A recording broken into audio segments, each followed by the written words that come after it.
Hello बच्चों, कैसे हैं आप लोग। लास्ट लेक्चर में हम लोगों ने एथिलीन के डेरिवेटिव के बारे में पढ़ना स्टार्ट किया था और हमने देखा था कि एथिलीन का जो मेजर कंजम्पशन है वो पॉलीएथिलीन के लिए होता है। मोर देन 50% जो कंजम्पशन है एथिलीन का वो पॉलीएथिलीन के लिए है। पॉलीएथिलीन में लो डेंसिटी पॉलीएथिलीन भी बन सकती हैं, हाई डेंसिटी पॉलीएथिलीन और linear low density polyethylene, 3 categories हैं पॉलीथीन की। उसके बाद जो मेजर कंजम्पशन था वो पॉलीविनाइल क्लोराइड के फॉर्मेशन में था, जो पीवीसी पाइप्स के लिए उसका पॉलीमराइजेशन जब विनाइल क्लोराइड मोनोमर का करते हैं तो पॉलीविनाइल क्लोराइड से आपका पीवीसी पाइप्स बनती हैं, वो जो मेजर एक एप्लीकेशन है। और फिर देखा था कि थोड़ा अप्रॉक्सीमेटली 7 to 8% स्टायरीन में यूज़ होता है, 6% अल्फ़ा ओलिफिन्स में होता है, 3 to 4% विनाइल एसीटेट के प्रोडक्शन में होता है एथिलीन का जो कंजम्पशन है। तो उसके बाद फिर हम लोगों ने जो एथिलीन के मेजर डेरिवेटिव्स थे उनके बारे में पढ़ना स्टार्ट किया था। तो 3 देखे थे कि 3 मेजर डेरिवेटिव्स हैं हम लोग के सिलेबस में जो हमें कवर करना है। विनाइल एसीटेट, विनाइल क्लोराइड है, विनाइल एसीटेट है, एथिलीन ऑक्साइड है। तो हम लोगों ने विनाइल क्लोराइड का प्रोडक्शन के बारे में पढ़ना स्टार्ट किया था। विनाइल क्लोराइड की पहले बेसिक प्रॉपर्टीज़ पढ़ी थी कि ये गैसेस होती हैं और हाईली रिएक्टिव होती हैं। उसके बाद फिर हम लोगों ने उनके प्रोसेस के बारे में पढ़ा था कि ये जो विनाइल क्लोराइड हैं वो 2 या 3 प्रोसेसेस हैं जो बेसिकली यूज़ किए जाते हैं इंडस्ट्रियल प्रोसेस। एक प्रोसेस था कि एसिटिलीन में हम लोग HCl का एडिशन करते थे, रिएक्शन करते थे, HCl वहाँ पे ऐड होता था, तो एक प्रोसेस वो था। दूसरा था कि आप पहले जो है एथिलीन को हम लोग क्लोरीनेशन करा के EDC एथिलीन डाइक्लोराइड बना लें, फिर एथिलीन डाइक्लोराइड जब बन जाए तो उसकी फर्दर क्रैकिंग करके हम लोग जो है हम लोग का जो टारगेट प्रोडक्ट है विनाइल क्लोराइड वो ऑब्टेन कर सकते हैं। तो कल लास्ट लेक्चर में हम लोगों ने प्रोसेस डिस्कस किया था कि हम लोग एथिलीन से एथिलीन डाइऑक्साइड कैसे बनाएंगे। अब इस लेक्चर में हम लोग एथिलीन डाइऑक्साइड क्योंकि हमारा बन गया था, अब एथिलीन डाइऑक्साइड को फर्दर प्रोसेस करके जो हमारा टारगेट प्रोडक्ट है विनाइल क्लोराइड उसको कैसे बनाते हैं। तो बेसिकली ये जो एथिलीन डाइक्लोराइड ये लिक्विड फेज में होती है, इसका 80 डिग्री सेल्सियस के अराउंड बॉइलिंग पॉइंट होता है।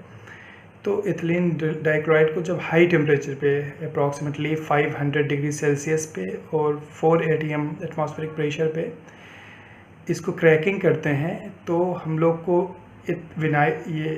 आपका जो टारगेट प्रोडक्ट है विनाइल क्लोराइड मिलता है, प्लस HCl गैस फॉर्म होती है। एक्चुअली क्या होता है, जैसे Cl है, ये आपका ये एथिलीन डाइक्लोराइड है, तो एक क्लोरीन इस वाले कार्बन से निकल जाएगा और एक हाइड्रोजन जो है ना दूसरे वाले कार्बन से निकल जाएगा, तो डबल बॉन्ड फिर यहाँ पे आ जाएगा। तो CH2 एक यहाँ से क्लोरीन निकल गई, CH2 डबल बॉन्ड, यहाँ पे एक हाइड्रोजन निकल जाएगा CHCl, प्लस यहाँ से एक हाइड्रोजन निकला था HCl। ये रिएक्शन होती है 500 डिग्री सेल्सियस पे, क्रैकिंग जो होती है उसकी 4 एटमॉस्फेरिक प्रेशर पे क्या अराउंड ये होती है। लेकिन इस रिएक्शन के साथ इशू ये है कि ये रिएक्शन जो होती है आपकी क्रैकिंग की रिएक्शन वो रिवर्सिबल होती है, गैस फेज रिएक्शन है। तो ये इसको एड्रेस हम लोग को करना पड़ेगा कि रिएक्शंस कंडीशन कैसे रखें या कैसा हम लोग सिस्टम प्रोवाइड करें कि रिएक्शंस जो हैं वो रिवर्सिबल ना हो। अगर रिवर्सिबल हो जाएगी एथिलीन डाइक्लोराइड हम लोग को फिर से मिल जाएगा, जो हमारा टारगेट नहीं है। हम लोग का टारगेट जो है वो विनाइल क्लोराइड प्रोड्यूस करना है। तो therefore we have to provide the system which prevents the reversibility of the reaction. और दूसरा इंपॉर्टेंट फैक्टर इसमें ये जो कैटलिस्ट है, बहुत प्रॉपर डेवलप कैटलिस्ट नहीं है, लेकिन चारकोल जो है ना यूजली यूज़ किया जाता है इस प्रोसेस में एज ए कैटलिस्ट। तो 2 इंपॉर्टेंट पॉइंट्स थे एथिलीन डाइक्लोराइड के फॉर्मेशन के बाद। अब हम लोग ये प्रोसेस देखते हैं कि बेसिकली ये प्रोसेस कैसे होता है, प्रोसेस डिस्क्रिप्शन क्या है। एथिलीन डाइक्लोराइड से हम लोग को एथिलीन विनाइल क्लोराइड बनाने में। तो हम लोग एथिलीन डाइक्लोराइड तक स्टडी कर लिए थे लास्ट लेक्चर में। अब जो एथिलीन डाइक्लोराइड है जो फॉर्म हुआ है, स्टोरेज में कोई भी रॉ मटेरियल है वो स्टोरेज टैंक में ही रखा जाता है। तो स्टोरेज टैंक में आपका होगा एथिलीन डाइक्लोराइड, उसको हम लोग कंप्रेस करते हैं 4 एटमॉस्फेरिक प्रेशर तक। यहाँ कंप्रेस कर लिया हमने उसको 4 एटमॉस्फेरिक प्रेशर तक। उसके बाद जो है, क्योंकि एथिलीन डाइक्लोराइड लिक्विड स्टेज में होता है और रिएक्शंस ये जो है कौन सी रिएक्शन है, क्रैकिंग रिएक्शन गैसियस फेज में होती है, तो हम लोग को उसका टेम्परेचर इंक्रीज़ करना पड़ेगा, पहले तो वेपर फॉर्म में कन्वर्ट करना पड़ेगा। तो हमने पढ़ा हुआ है, हमने स्टडीज़ की हैं कि जो वाटर है वो 2 एप्लीकेशन थे उसके, कि जब वाटर एक बार कूलिंग के लिए यूज़ होता था, वाटर ही जब स्टीम को हम लोग हीट एक्सचेंज के लिए भी यूज़ कर सकते हैं। तो हम लोग एक हीट एक्सचेंजर में, ये हीट एक्सचेंजर है, यहाँ पे हम स्टीम पास कर रहे हैं उसके, और ये अपनी लिक्विड वो जा रही थी, लिक्विड EDC एथिलीन डाइक्लोराइड। तो एथिलीन डाइक्लोराइड वेपराइज हो जाती है यहाँ पे, एथिलीन डाइक्लोराइड वेपराइज हो गई। उसके बाद क्योंकि एथिलीन डाइक्लोराइड कोई भी प्रोडक्ट, जो कोई भी रिएक्टेंट था, ये 100% प्योर नहीं था, इसमें थोड़ा बहुत इम्प्योरिटी होती है। और ये रिएक्शन जो है ना, अगर वाटर थोड़ा बहुत भी प्रेजेंट है इस प्रोसेस में, तो एक्चुअली वो कोरोजन करने लगता है प्रोडक्ट वहाँ पे रिएक्टर का या और वेसल्स का। तो इसलिए इसको ड्राई करना बहुत ज़रूरी है। जो आपकी वेपर्स जा रही हैं आपकी एथिलीन डाइक्लोराइड की, उसमें अगर थोड़ा बहुत भी मॉइस्चर है या वाटर के कंटेंट हैं तो उनको रिमूव करना इम्पॉर्टेंट था। तो इसलिए इस स्ट्रीम को हम लोग को कहाँ ले जाना पड़ेगा, ड्रायर में ले जाना पड़ेगा। तो जो वेपर आपकी है एथिलीन डाइक्लोराइड को, उसको हम लोग कहाँ पे फेड करेंगे, कहाँ पे सेंड करेंगे, ड्रायर में।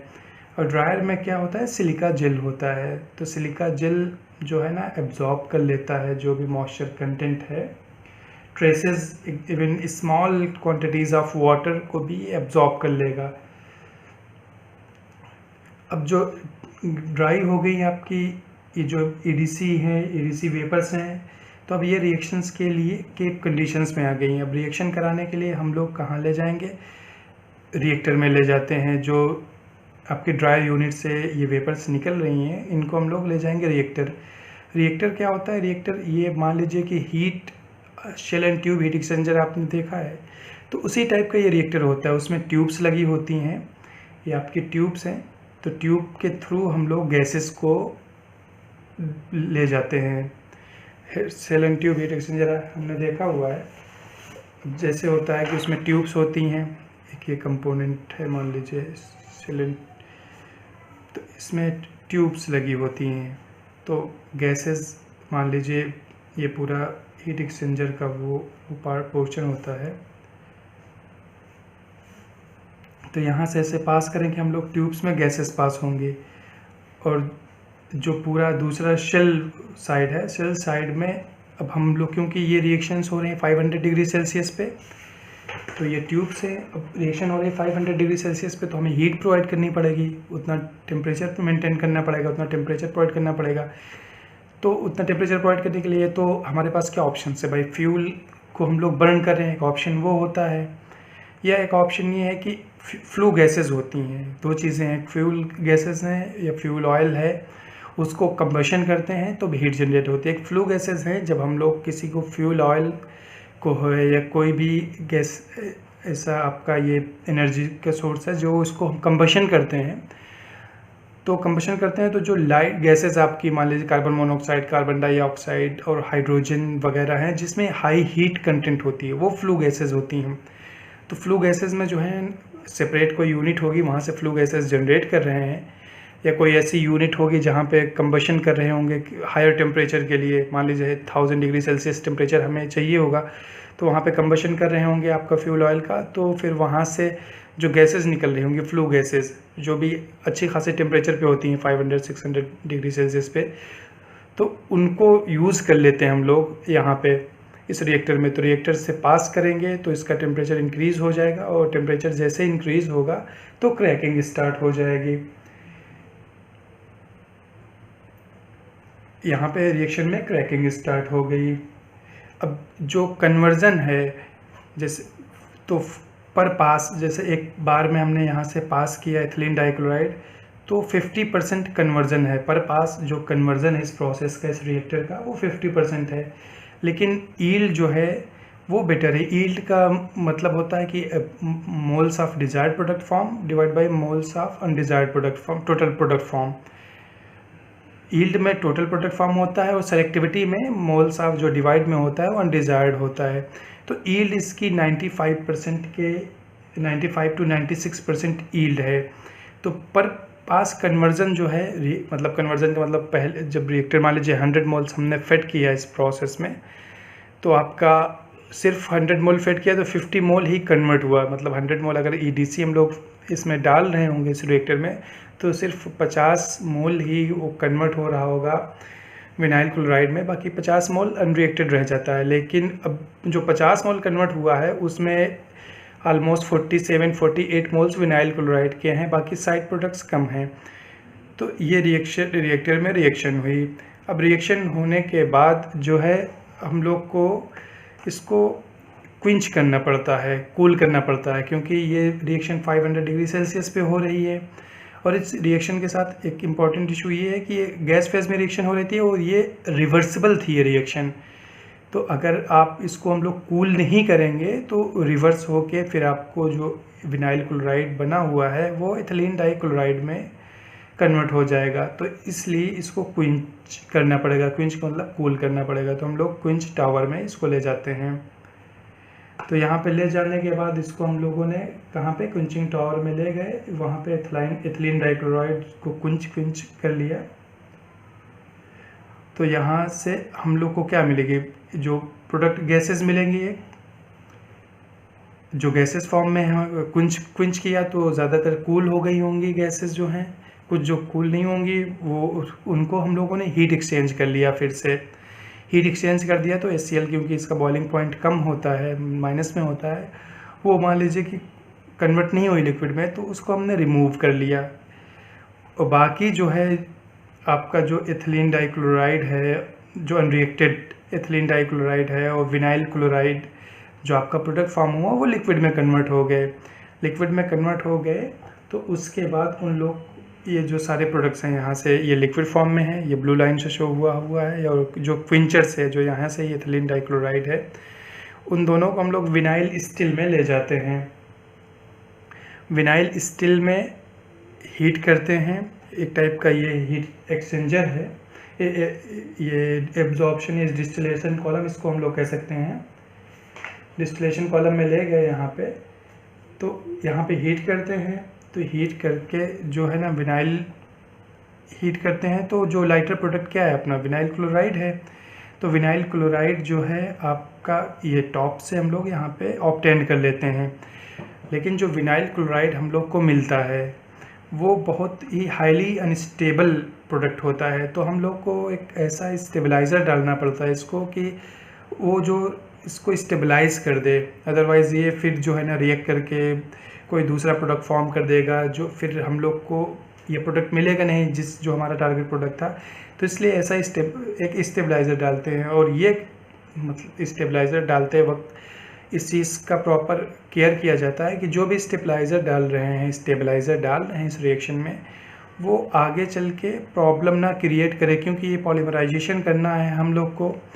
जो विनाइल क्लोराइड मिल रहा है तो उसका पॉलीमराइजेशन करना है, तो इसलिए हम लोग को एक प्रॉपर स्टेबलाइज़र ऐड करना पड़ता है।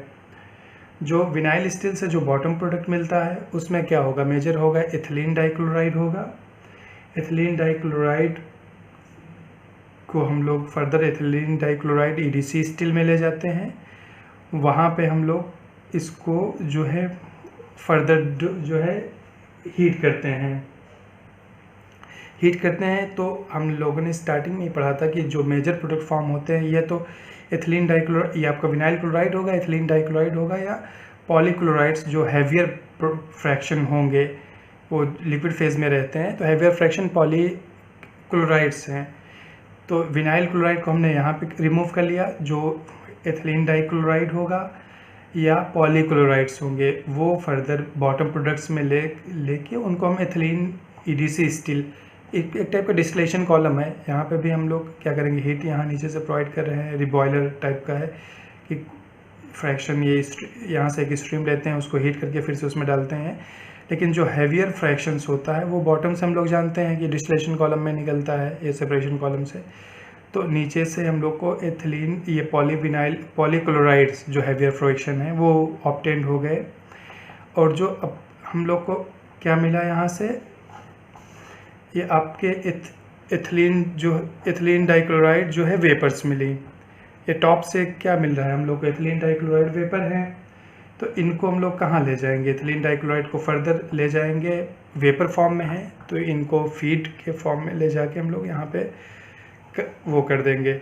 और जो दूसरा पोर्शन मिलेगा एथिलीन डाइक्लोराइड का, जो इसमें कुछ हो सकता है कि थोड़ा बहुत ये आपका ये लाइटर फ्रैक्शन हो, इसको हम लोग फिर से ले जाके क्विंचर में डाल देते हैं कूलिंग में। क्यों, जो विनाइल क्लोराइड मोनोमर जो थोड़ा बहुत फॉर्म हुआ है उसको रिकवर करने के लिए। तो ये प्रोसेस है, इन दोनों प्रोसेस को मिलकर, जो पहला प्रोसेस हमने देखा था एथिलीन डाइक्लोराइड का फॉर्मेशन का, उसके बाद जो है एथिलीन डाइक्लोराइड की क्रैकिंग का, ये दोनों प्रोसेस मिल के ही एथिलीन से हम लोग को विनाइल क्लोराइड का फॉर्मेशन करते हैं। तो अगर क्वेश्चन एग्ज़ाम में हमसे पूछा जाता है कि एथिलीन से विनाइल क्लोराइड कैसे फॉर्म करते हैं, तो हम लोग को दोनों प्रोसेस के बारे में एक्सप्लेन करना पड़ेगा। क्योंकि रॉ मटेरियल अगर एथिलीन से कह रहा है, एथिलीन का ही डेरिवेटिव है विनाइल क्लोराइड, तो दोनों प्रोसेस हमें एक्सप्लेन करने पड़ेंगे। पहले एथिलीन का फॉर्मेशन कैसे होता है, एथिलीन डाइक्लोराइड से पहले एथिलीन से एथिलीन डाइक्लोराइड का फॉर्मेशन कैसा होता है। और जो लास्ट लेक्चर में हमने देखा था कि क्लोरीन और एथिलीन को हम लोग रिएक्ट कराते थे, उसमें फेरिक क्लोराइड कैटलिस्ट डालते थे, फिर उसके बाद फिर रिसाइकिल भी करते रहते थे लिक्विड लेवल मेंटेन करने के लिए। फिर उनको मल्टी स्टेज में जो है ना कूलिंग करके एथिलीन डाइक्लोराइड हम लोग ऑब्टेन करते थे, क्योंकि फिर एसिड यूज़ कर रहे थे उसमें। तो एसिड को न्यूट्रलाइज करने के लिए हम लोगों ने देखा था कि उसको HCl स्क्रबर में या HCl वॉश में लिक्विड को वॉश टावर में और वेपर्स को स्क्रबर में हम लोग सेपरेट किए थे। उसके बाद फिर जो लिक्विड्स थी उसको ये सेटलिंग टैंक में ले गए थे। सेटलिंग टैंक से हम लोगों ने दो अपनी लेयर्स बन गई थी, वहाँ से हम लोगों ने लिक्विड अलग कर लिया था एसिड फॉर्म, और जो क्रूड EDC था एथिलीन डाइक्लोराइड, उसको डिस्टिलेशन कॉलम में ले जाके हम लोगों ने बेसिकली EDC को रिकवर कर लिया था। और फिर आज हमने देखा कि EDC जो हम लोग को रिकवर हुई वो स्टोरेज टैंक में ले जाते हैं, वहाँ से फिर स्टीम से उसको वेपराइज करते हैं क्योंकि लिक्विड फॉर्म में होती है। वेपराइज करने के बाद फिर इसको हम लोग, क्योंकि थोड़ा बहुत भी वाटर का अगर मॉइस्चर अवेलेबल है तो वो रिएक्शन में जो है ना प्रॉब्लम क्रिएट करता है। तो उसको हम लोग पहले क्या करते हैं कि ड्राई करते हैं, ड्रायर में ले जाते हैं। ड्रायर में सिलिका जेल होता है, सिलिका जेल एब्जॉर्ब कर लेता है मॉइस्चर को, वाटर कंटेंट को एकदम स्मॉल अमाउंट में। उसके बाद फिर फर्नेस में ले जाते हैं। फर्नेस में क्या होगी, क्रैकिंग होगी। फर्नेस में हमें हीट प्रोवाइड करनी पड़ेगी। हीट तो हम लोग फ्लो गैसेस से हीट प्रोवाइड करते हैं।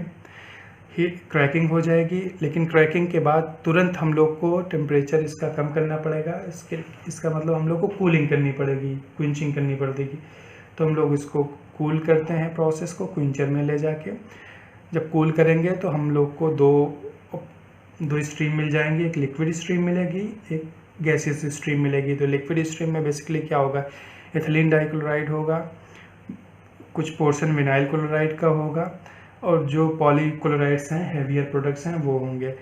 तो उसको विनाइल स्टील में ले जाके वहाँ पे इसको हीट करते हैं। मान लीजिए डिस्टिलेशन कॉलम ही है, दो जो डिफरेंट बॉइलिंग पॉइंट्स हैं दोनों कंपोनेंट के। तो यहाँ से विनाइल क्लोराइड हम लोग को मिल जाता है। विनाइल क्लोराइड में हम लोग जो है स्टेबलाइज़र डाल देते हैं, क्योंकि ये हाईली रिएक्टिव है तो उसको फर्दर ये रिएक्शन ना करे, तो इसलिए स्टेबलाइज़र डाल देते हैं, स्टेबलाइज कर देते हैं।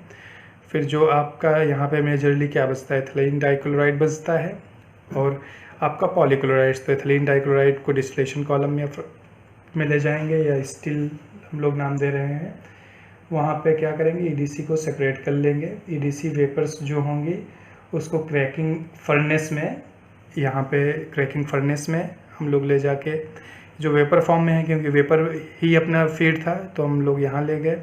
और जो लिक्विड फॉर्म में थी एथिलीन डाइक्लोराइड आपका, क्योंकि एथिलीन डाइक्लोराइड लिक्विड फॉर्म में हम लोग नहीं यूज़ कर रहे थे, इसमें थोड़ा सा होगा कि फिनाइल क्लोराइड होगा, उसको हम लोग क्विंच टावर जो है आपका क्विंचर में ले जाके रिसाइकिल कर देते थे। तो इस तरह हम लोग एथिलीन से स्टार्ट करके हम लोग EDC बनाते हैं। EDC से फिर हम लोग आपका फाइनल जो अपना प्रोडक्ट है, यहाँ पे ये प्रोडक्ट है अपना विनाइल क्लोराइड, तो यहाँ पे विनाइल क्लोराइड अपना फाइनल प्रोडक्ट यहाँ पे रिकवर कर लेते हैं। तो इस तरह हम लोग जो एक इम्पॉर्टेंट डेरिवेटिव था एथिलीन का, विनाइल क्लोराइड का फॉर्मेशन, उसकी स्टडी कंप्लीट कर दी। नेक्स्ट लेक्चर में हम लोग विनाइल एसीटेट के बारे में पढ़ेंगे, वो भी एक इम्पॉर्टेंट डेरिवेटिव एथिलीन का। और उसके बाद फिर एथिलीन ऑक्साइड या एथाइल ऑक्साइड के बारे में पढ़ेंगे, तो एथिलीन के डेरिवेटिव कंप्लीट हो जाएंगे। एथिलीन के डेरिवेटिव्स कंप्लीट करने के बाद फिर प्रोपिलीन के बारे में पढ़ेंगे और उसके डेरिवेटिव्स के बारे में।